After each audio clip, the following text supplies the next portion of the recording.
माता की, भारत माता की आवाज पहाड़ी के उस पार सुनाई देनी चाहिए। भारत माता की, भारत माता की। लद्दाख के lieutenant governor BD Mishra ji, केंद्रीय मंत्री Sanjay Seth, chief of defence staff general Anil Chauhan, तीनों सेनाओं के सेनाध्यक्ष करगिल युद्ध के समय सेनाध्यक्ष रहे जनरल वीपी मलिक जी, पूर्व सेनाध्यक्ष जनरल मनोज पांडे जी, वीरता पुरस्कार प्राप्त सेवारत और सेवानिवृत्त सैनिकों, करगिल युद्ध के बहादुर वीरों की माताएं, वीर नारियां और उनके समस्त परिजन, सेना के बहादुर जवानों और मेरे प्रिय देशवासियों, आज लद्दाख की ये महान धरती कारगिल विजय के 25 वर्ष पूरे होने की साक्षी बन रही है। कारगिल विजय दिवस हमें बताता है कि राष्ट्र के लिए दिए गए बलिदान अमर होते हैं।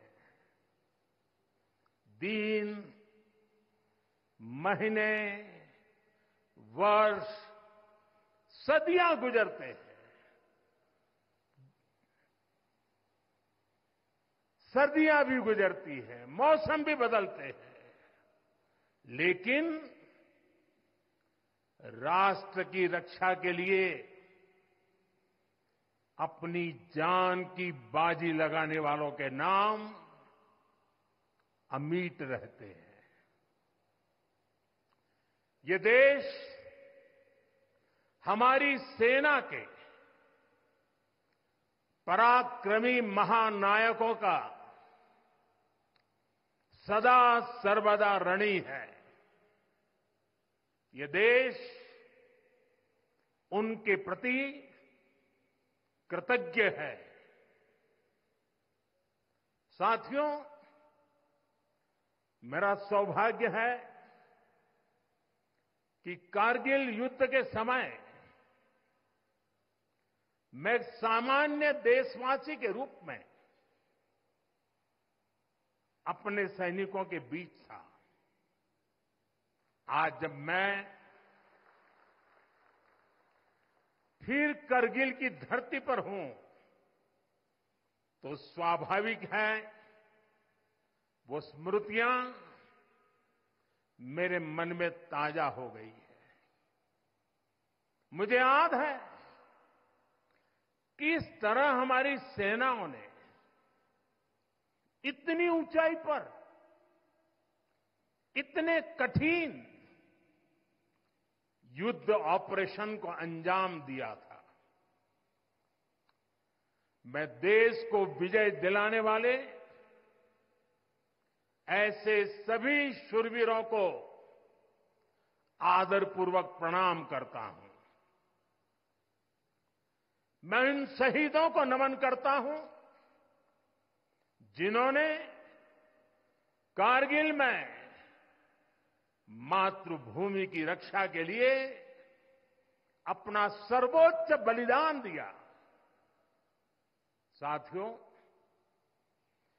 कारगिल में हमने केवल युद्ध नहीं जीता था, हमने सत्य, संयम और सामर्थ्य का अद्भुत परिचय दिया था। आप जानते हैं, भारत उस समय शांति के लिए प्रयास कर रहा था। बदले में पाकिस्तान ने फिर एक बार अपना अविश्वासी चेहरा दिखाया। लेकिन सत्य के सामने असत्य और आतंक की हार हुई। साथियों, पाकिस्तान ने अतीत में जितने भी दुष्प्रयास किए, उसे मुंह की खानी पड़ी है। लेकिन पाकिस्तान ने अपने इतिहास से कुछ नहीं सीखा है। वो आतंकवाद के सहारे, प्रॉक्सी वॉर के सहारे अपने आप को प्रासंगिक बनाए रखने का प्रयास कर रहा है।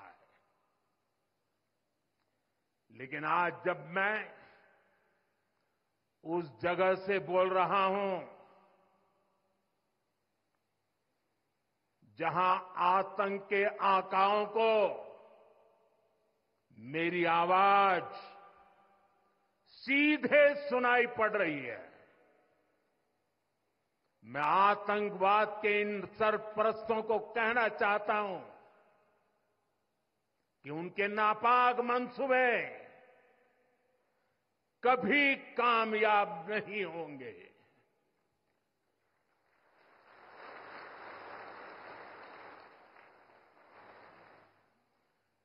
आतंकवाद को हमारे